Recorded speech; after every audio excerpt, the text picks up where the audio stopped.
Hello everyone, in this video I am going to tell you about part 2 of the chapter A Weathering Storm in Ersama, written by Harsh Mandir. In the previous video we have discussed about the early highlights. Here we have 4 highlights to discuss. The first highlight of the chapter is Prashant decides to go to his village. At that time Prashant is worried about the well-being of his family. Hence, he decides to go to his village although the place is still flooded with water. He takes a long stick to help him locate the road and has to swim when he loses the road. On the way, he has to push away many dead bodies of human and animals to make his way. With great difficulty, he covers the distance of 18 kilometers and reaches his village as well. In the second highlight, you will get to know Prashant's family relieved to see him. Prashant's family members are happy and relieved to see him as they had given him up for dead. Prashant was also happy to see all his family members safe and sound in the Red Cross camp.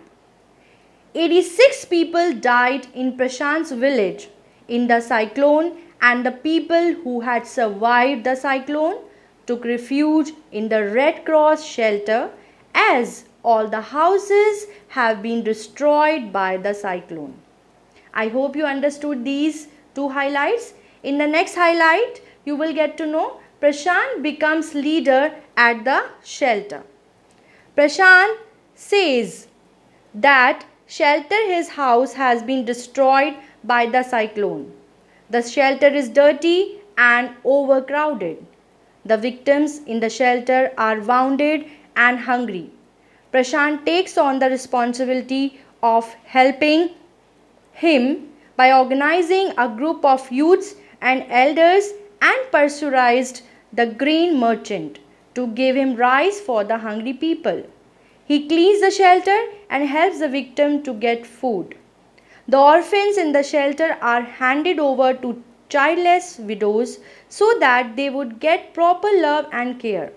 The men in the shelter procure food and materials for the shelter while the women work for the Food for Work program started by an NGO. I hope you understood. In the last highlight, you will get to know after 6 months what had happened.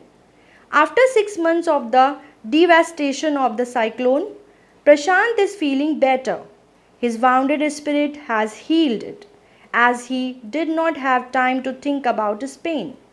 The widows and orphans of his village seek his help whenever they are in trouble.